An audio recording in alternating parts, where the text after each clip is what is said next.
Gracias, Randy. Es un gran placer poder tener esta importante conversación con el secretario en este momento, cuando está trabajando en la recuperación económica y en la estratégica de vacunación.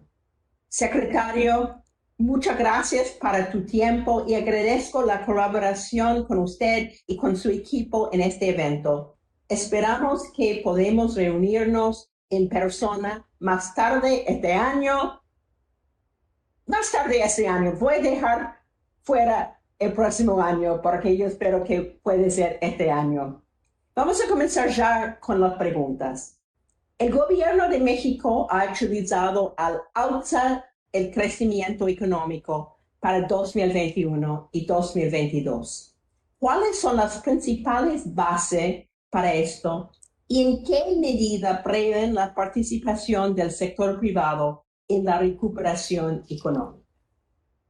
Ministro, secretario. Mucha- Muchas gracias, Susan, y estoy seguro que pronto nos podremos reunir en persona y esto es importante por diversas razones. Una, un gusto de poder platicar frente a frente, pero la segunda es porque las reuniones presenciales, y ya hay muchas en mi agenda que se están agendando así, incluyendo la del G20, etcétera, son sintomáticas de que se empieza a dejar atrás la pandemia. Y eso es justo, nos permite entrar a uno de los principales elementos por los cuales nosotros actualizamos al alza nuestros pronósticos. El penúltimo pronóstico oficial que nosotros hicimos sobre la actividad económica en el 2021 y en el 2022 fue en septiembre del 2020, cuando presentamos el paquete económico. Y bien, si bien siempre se presenta en esa fecha el presupuesto y la ley de ingresos al Congreso, hay algo que lo hacía diferente este año. Septiembre fue exactamente justo antes de que nosotros firmáramos los contratos con las distintas farmacéuticas para los programas de vacunación. Y en ese entonces había una variable que desconocíamos, que era cuándo iban a estar disponibles las vacunas, cuáles iban a ser exitosas, cuáles iban a ser aprobadas. En todo el mundo se están aplicando vacunas, pero las que todos conocemos son las que fueron aprobadas. Poco familiarizadas estamos con aquellas que aún no han sido aprobadas o que sencillamente fueron rechazadas. Hoy tenemos en ese sentido nosotros un panorama muchísimo más claro en diversas dimensiones. La primera es, decidimos tomar una estrategia de mitigación de créditos, de riesgos, y por lo tanto decidimos contratar más vacunas de las que necesitábamos, pensando que algunas probablemente las recibiríamos más tarde, etcétera. Entonces, a la fecha tenemos contratadas 250 millones de vacunas y como sabes, algunas de ellas son de dos dosis, no todas son de dos dosis, lo cual quiere decir que tenemos vacunas para aplicar, tratamientos por persona para 140 millones de personas. En México existen alrededor de 92 millones de personas por arriba de 16 años, de tal forma que, a como está la regulación sanitaria hoy, tenemos 60% más vacunas de las que necesitamos. En Estados Unidos, en los últimos 2 días, se hizo público que se pueda a permitir vacunar a muchachos, chicos y chicas entre 12 y 16 años. Si eso pasa en México, pues aumentará el espectro de las personas que potencialmente pueden ser vacunadas. Y no era suficiente tener contratos de vacunas. Todo el mundo, literalmente todo el mundo está buscando vacunas y eso hace que no solamente el contrato, sino el ritmo en el que van llegando sea importante. Nosotros hemos podido concluir prácticamente las dos primeras fases de nuestra vacunación y estamos por concluir la tercera. Las dos primeras fases eran los más expuestos, médicos, enfermeras trabajando en hospitales COVID, técnicos de sanitarios trabajando en hospitales COVID. La segunda eran las personas mayores de 60 años, que son los más vulnerables, de los cuales hay alrededor de 15 millones de personas en México. Todos los que estaban dispuestos a vacunarse recibieron ya cuando menos una dosis y en los próximos días habrán recibido la segunda dosis. Y después el tercer hito se dividía en dos partes. Una para los que tienen entre 50 y 60, y ya me toca a mí. Y la segunda para los maestros de todos los grados escolares. Y esa tiene una lógica completamente distinta, Susan. Al vacunar a los maestros y maestras desde el kinder hasta la universidad, la idea es que en unas cuantas semanas se pueda abrir las escuelas.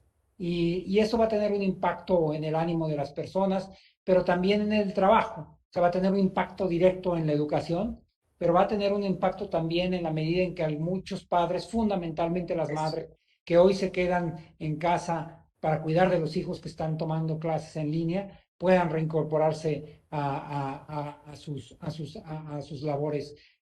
A sus labores.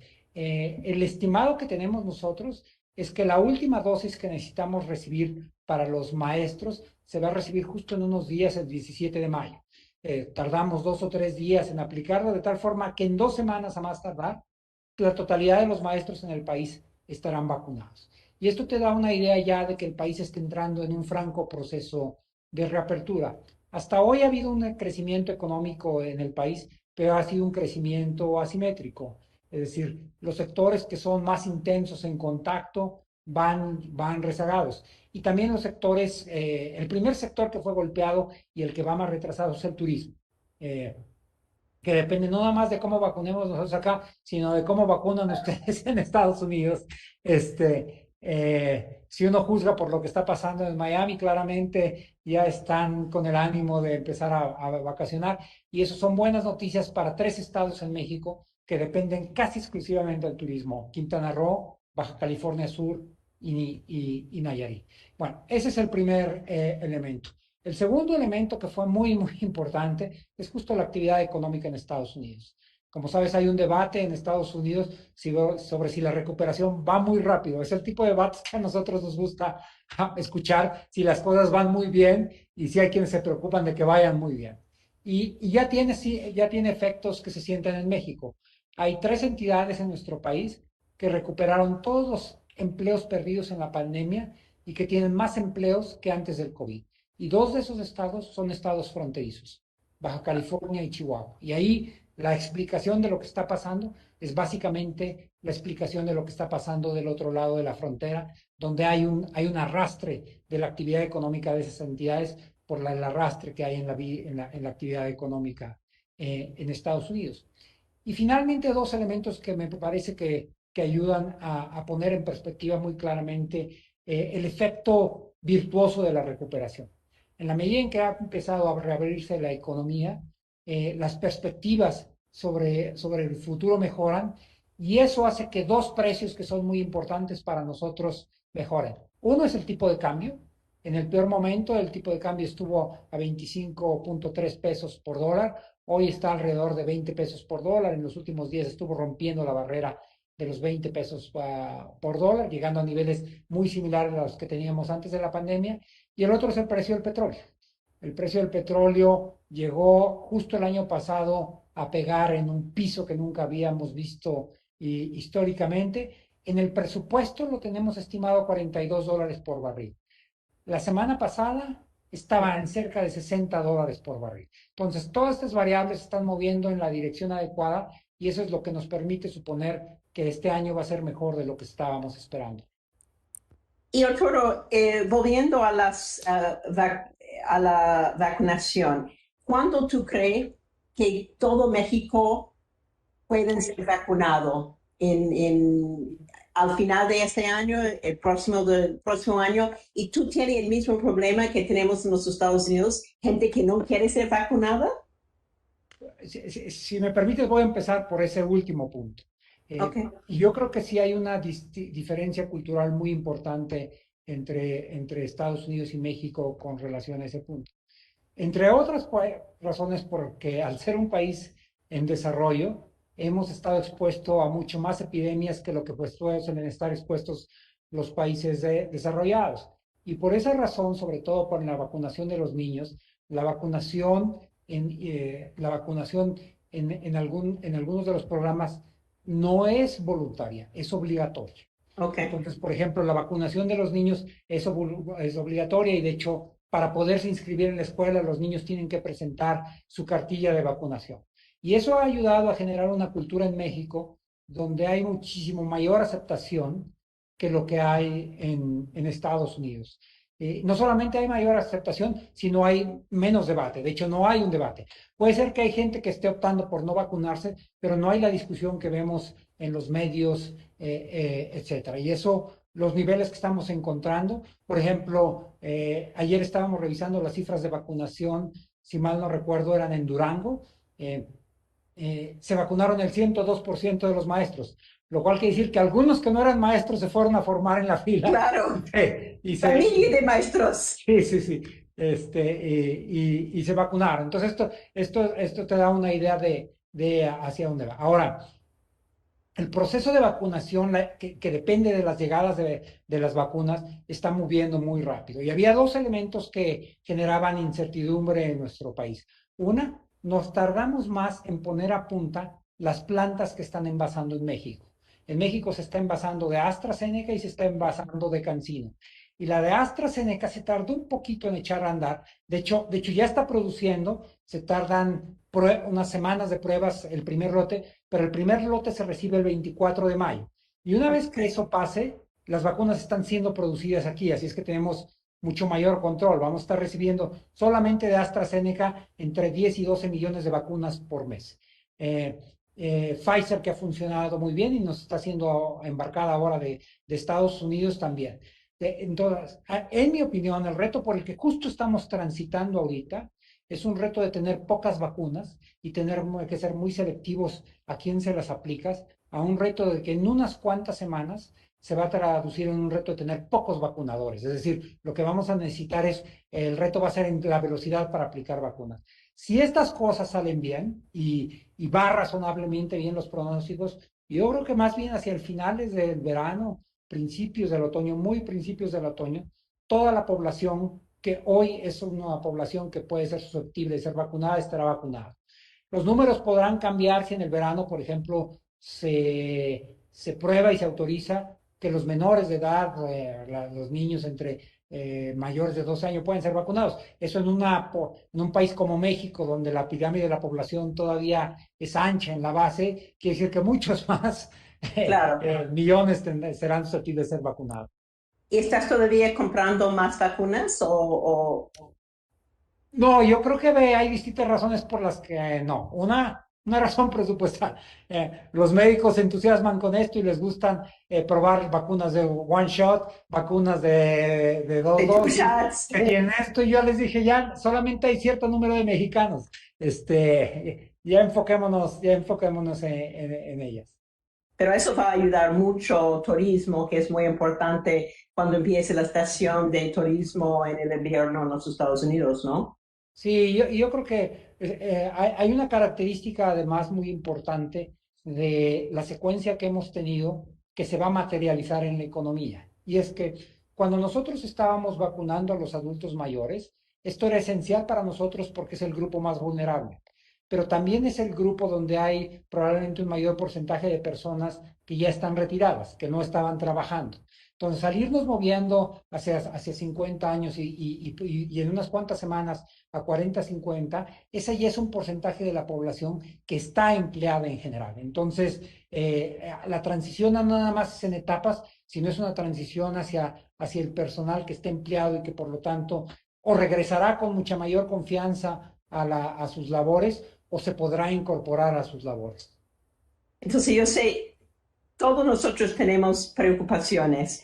Entonces, ¿qué podría interrumpir la recuperación mexicana y qué es lo que más te preocupa?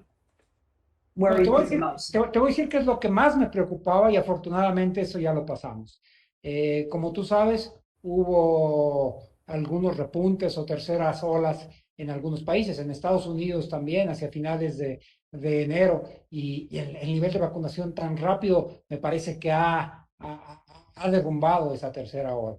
Y nosotros teníamos un riesgo muy puntual, que era el riesgo de Semana Santa, donde son vacaciones y aún en pandemia los mexicanos se tomaron algunas libertades para ir a la playa. Y eso pensamos que nos podía dar un riesgo de repunte de la pandemia.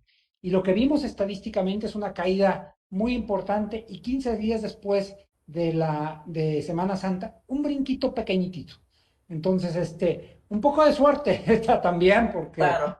no, un poco de suerte, pero fue un efecto muchísimo menor de lo que estábamos esperando y ya se ha atenuado. Entonces, el mayor riesgo sanitario es también hoy el mayor riesgo económico, que es la pandemia.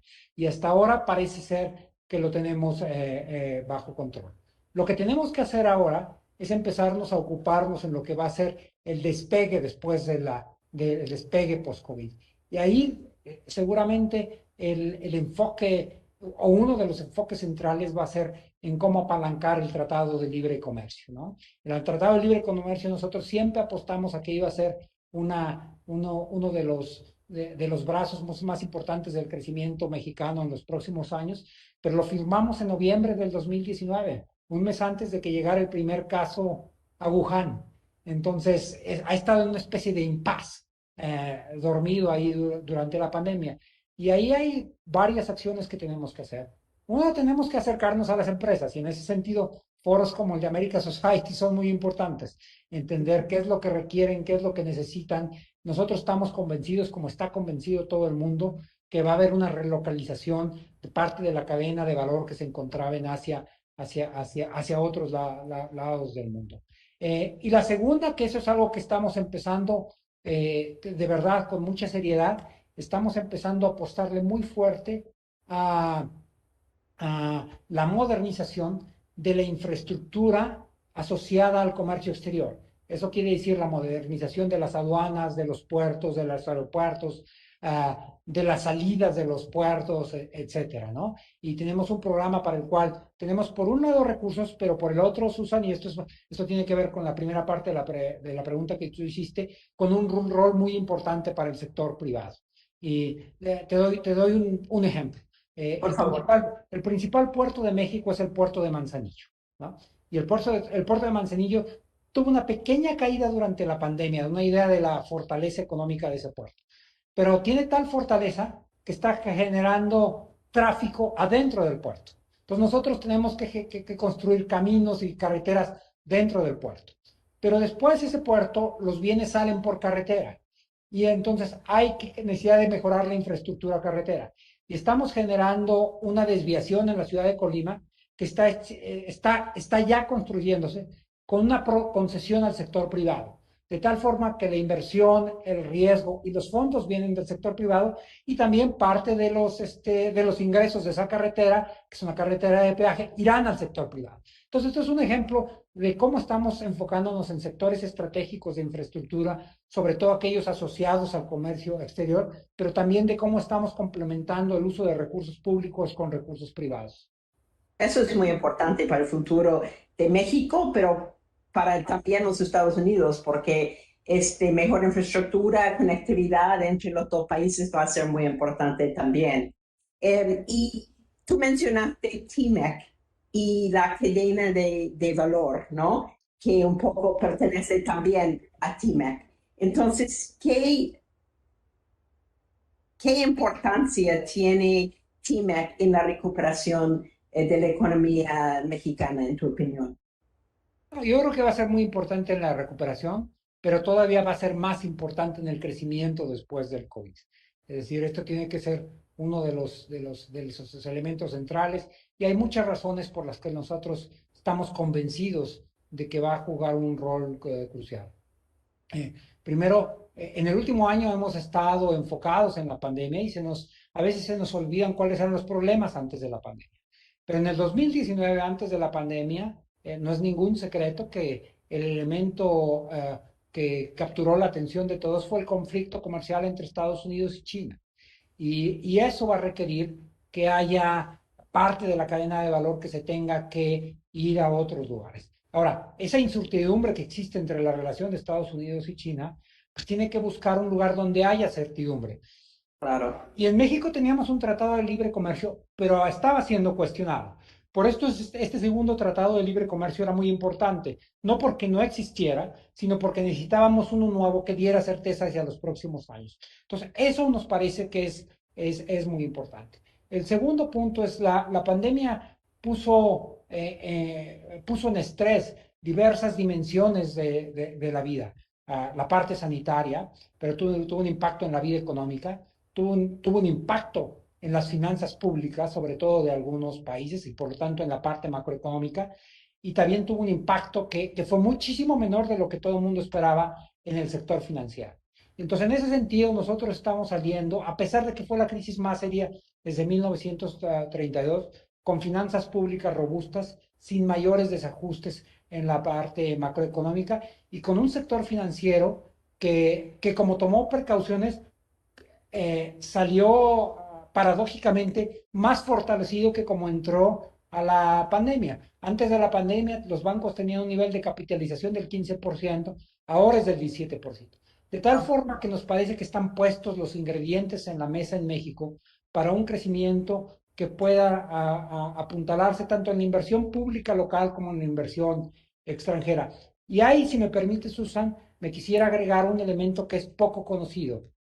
Nosotros hicimos una reforma al sistema de pensiones en octubre del año pasado con un objetivo central muy importante, que cuando los mexicanos empezaran a retirar con el sistema de cuentas individualizadas pudieran tener un retiro digno. Pero esto se iba a garantizar con aportaciones adicionales del sector privado. Y eso va a hacer que los fondos bajo administración de las AFORES, de los fondos de pensiones mexicanos, pasen en solamente 9 años de 17% del PIB a 40% del PIB. Y esos son los fondos que se utilizan fundamentalmente para financiar los proyectos de largo plazo, como son los proyectos típicos de infraestructura.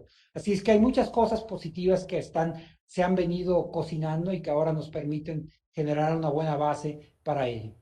Eso es muy importante porque le da la oportunidad de desarrollar mucho más fuertemente el mercado de capitales locales en México para financiar todos esos proyectos y depender menos en los mercados internacionales, ¿no? Así es, exactamente. Y nosotros estamos muy optimistas con el impacto que esta reforma va a tener.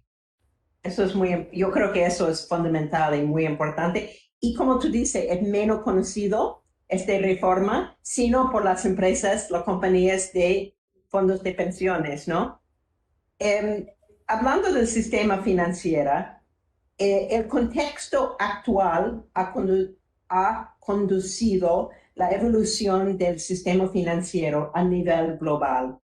¿Qué avances ha tenido México en cuanto a la digitalización de los medios de pago? ¿Qué acciones se han realizado para que más personas puedan acceder a productos y servicios financieros? Una cosa súper importante, como hablamos antes. Sí, bueno, justo yo diría en la pandemia un porcentaje altísimo de la vida económica se vio afectado, pero también hubo unos cuantos sectores que crecieron mucho. Y uno de los sectores que crecieron mucho, como en todo el mundo, fue el del comercio digital. El comercio digital opera sobre una plataforma digital de transacciones, es decir, se tienen que hacer pagos no presenciales. Y esto hizo que tanto el comercio digital como las finanzas digitales en México crecieran más allá de lo que estaba su plan de negocios. Hay alguna de las empresas más conocidas de comercio digital en algún momento nos dijo que ellos adelantaron su plan de negocio en 4 años. Es decir, la pandemia, es triste decirlo en ese sentido, pero la pandemia fue un terreno fértil para el desarrollo de sus negocios. Ahora, la impresión que tengo yo es que el comercio digital todavía se movió más rápido que las finanzas digitales en México. Y esto es porque nosotros estamos partiendo de un contexto donde para un país del nivel de desarrollo como el de mexicano, tenemos un nivel más bajo de penetración y de inclusión financiera que lo que se puede encontrar en países como Argentina, Brasil, incluso Colombia, ¿no? Y ese es donde nosotros teníamos el reto. Ahora tenemos que aprovechar lo que está pasando ahora para eh, seguirlo haciendo. Antes de la pandemia, el Banco de México había desarrollado una plataforma digital para pagos de teléfono a teléfono sin costos, y eso era muy importante, pero la estrategia de despliegue de ese nuevo medio de pago fue interrumpido por la pandemia, paradójicamente. Yo creo que es justo a lo que tenemos que regresar a nosotros y tenemos que enfocarnos, pero también enfocándonos, Susan, reconociendo algo muy importante. No basta que esté el instrumento ahí, parte del éxito depende de vencer las resistencias a utilizarlo. Es decir, parte del reto está en la adopción de la tecnología no de que la tecnología esté disponible. Entonces vamos a tener que enfocarnos en tal vez empezar con algunas ciudades donde tratemos de convertir esas ciudades, una ciudad donde se hagan pagos digitales desde los medios de transporte, las nóminas, etcétera, y a través de un efecto o ejemplo, replicación, empezarlo a llevar hacia el resto del país. ¿Y tú crees que el sector financiero y la oportunidad de hacer más por la parte digital va a poder empower más mujeres, más jóvenes eh, para hacer para ir a banca y hacer más transacciones? ¿Qué piensa del futuro del financiero digital? No, claramente lo que tú dices es cierto y está pasando ya, pero no es suficiente. Nosotros hemos estado recopilando información sobre sesgos que podría haber en el sector financiero hacia distintos grupos. Por ejemplo, hay un ejercicio que se hizo muy interesante en Chile, donde se dio a los bancos a que valoraran solicitudes de crédito sin revelar el género de las personas. Y se encontró que si no se revelaba el género de las personas, la probabilidad de que un crédito solicitado por una mujer fuera aprobado era 14% más alto, ¿no? Entonces, esto te da idea de que no nada más es en la digitalización, sino que hay sesgos conscientes o inconscientes que están frenando algunas operaciones. Pero también hay alguna cosa muy interesante que hicimos en México recientemente y que ya se tradujo en una política. Nosotros analizamos la probabilidad de repago de los créditos hipotecarios, de automóvil, etcétera, por género. Y lo que nos dimos cuenta es que las mujeres pagan mejor que los hombres, Ah, eso es verdad. lo cual es un contrasentido con que les nieguen los créditos. Debería negárselos a los hombres.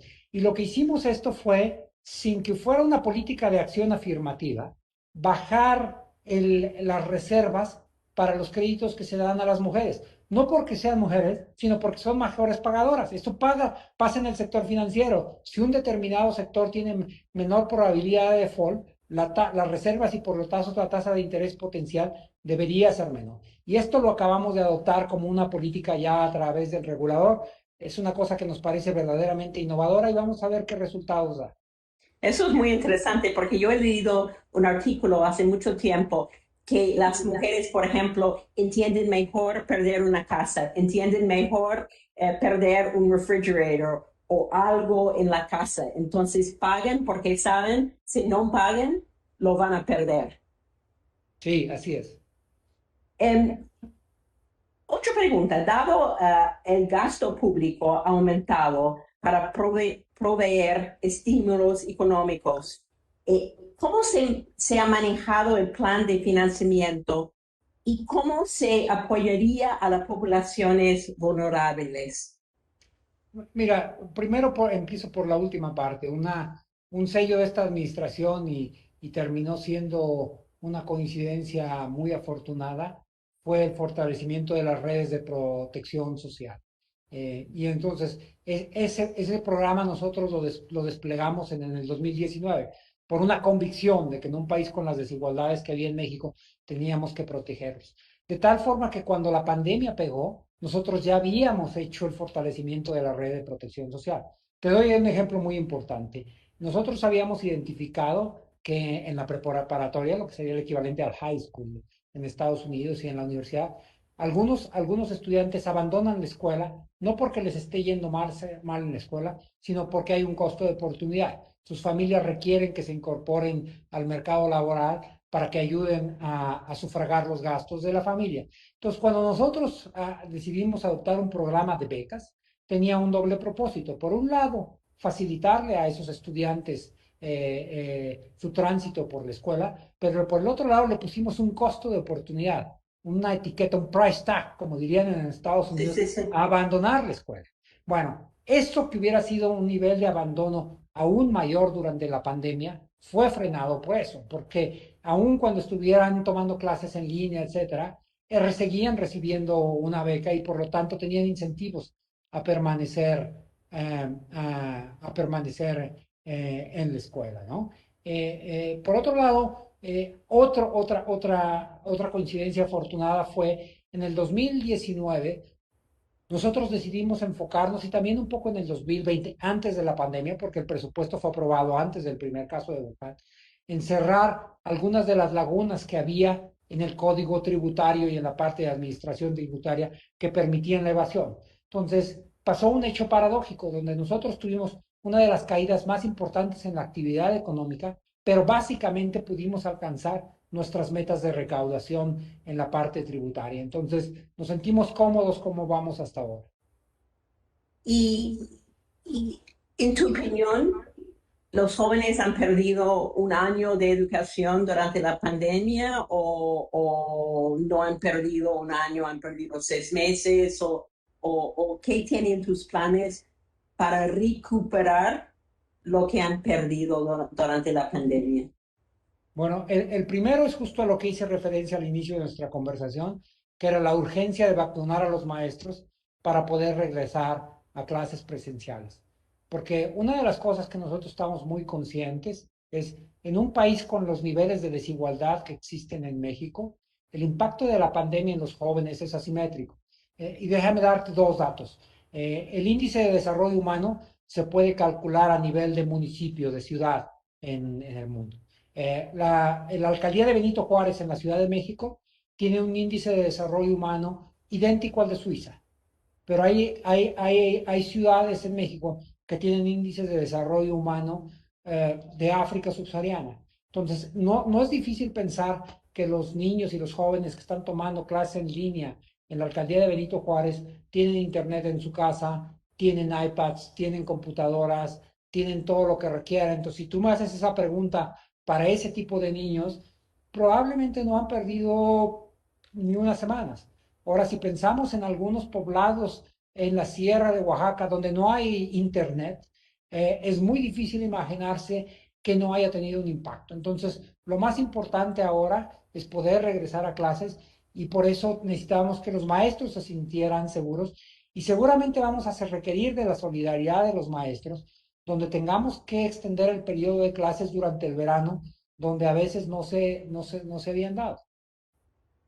Volviendo al género, que es un tema que tú sabes me interesa mucho, ¿qué estrategias se planean desde la Secretaría de Hacienda a fin de promover la inclusión laboral de la mujer?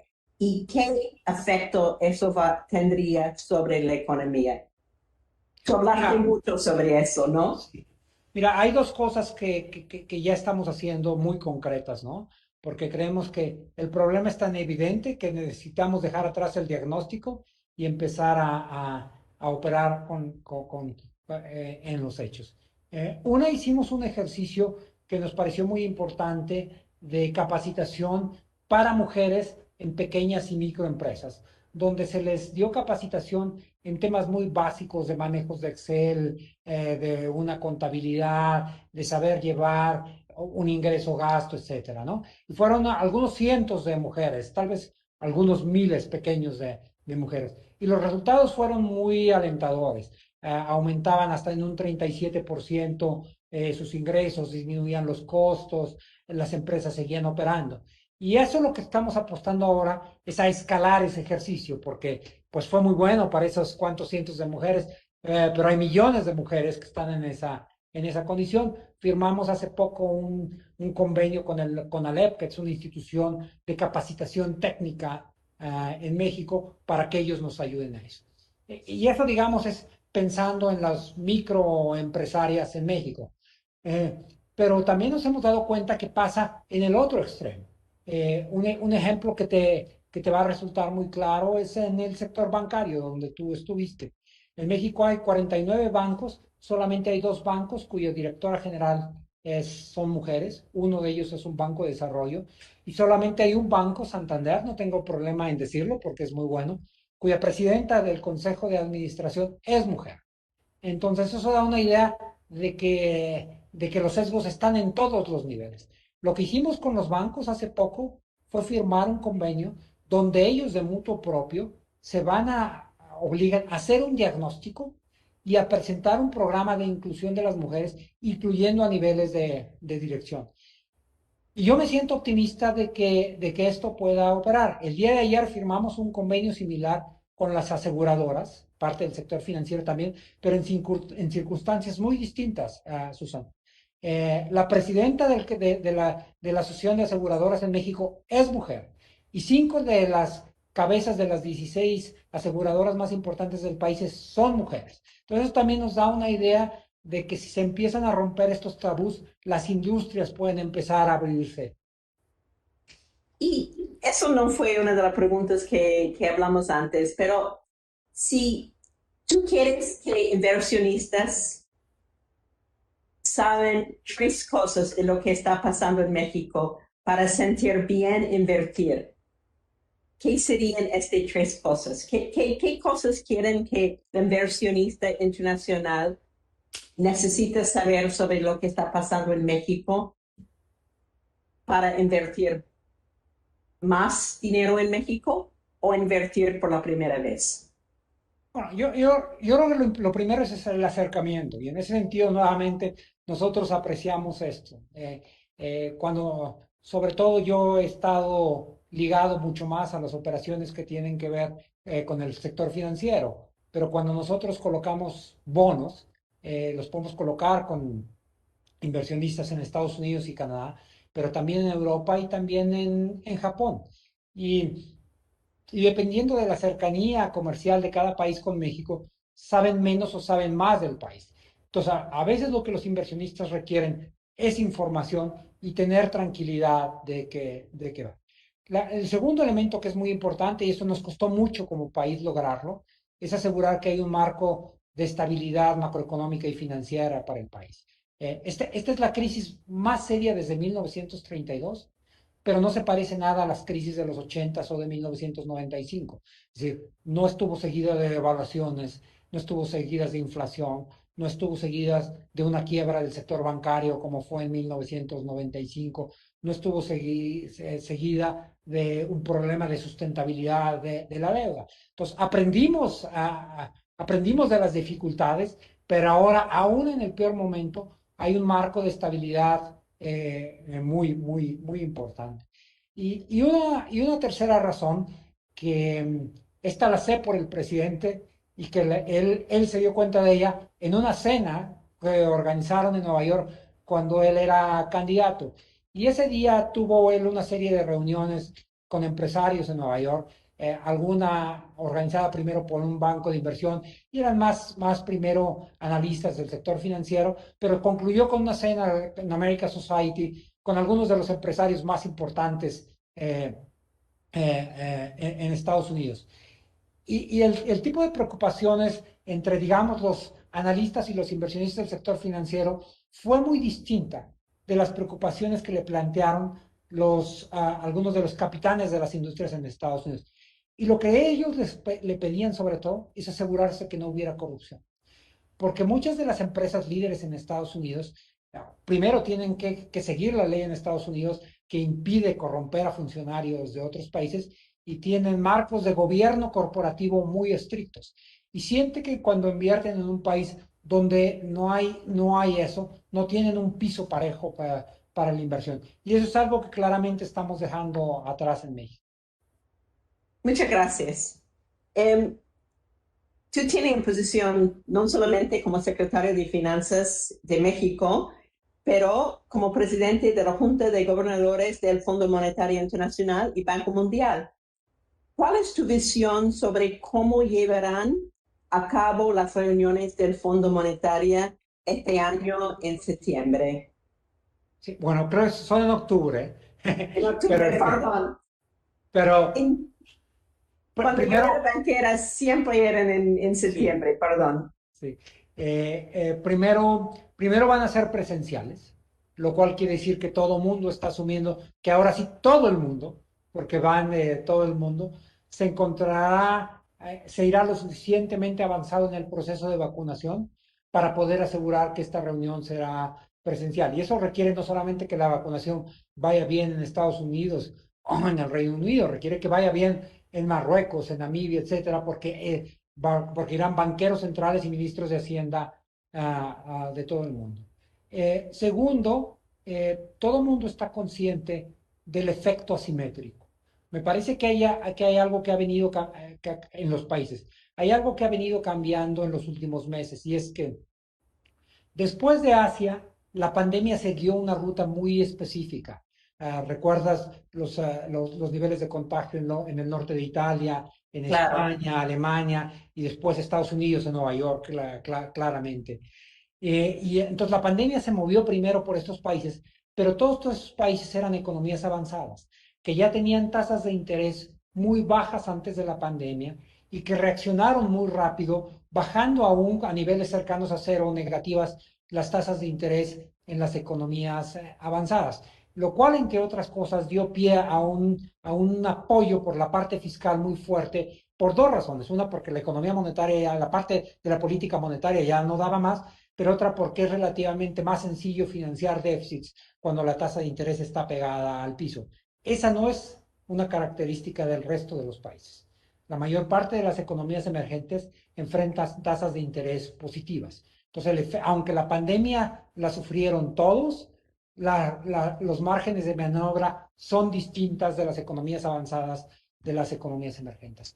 Y el tercer punto muy importante es el efecto que está teniendo en la pobreza.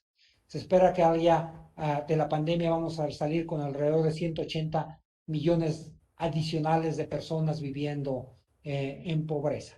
Ahora, me parece que entre todo este marco tan difícil hay a nivel de la discusión internacional algunos elementos positivos. La idea de que no tenemos que pensar que el 2020 fue un impasse, donde el mundo se paró y regresamos al 2019, sino que tenemos que construir un mundo mejor y mucho más incluyente, ¿no? Claramente es una premisa en la administración Biden, pero yo creo que es algo que la mayor parte de las economías está construido, un mundo que sea más sustentable, etcétera, mucho más amigable al medio ambiente, etcétera. Y yo creo que esa va a ser una parte importante de donde nos vamos a enfocar en los próximos meses, cómo ir atacando las inequidades, las desigualdades, los problemas de sustentabilidad, pero muy, muy importante es cómo las vamos a financiar, porque nuevamente no es el mismo reto cómo puede financiarse en Estados Unidos que cómo puede financiarse en el resto del mundo.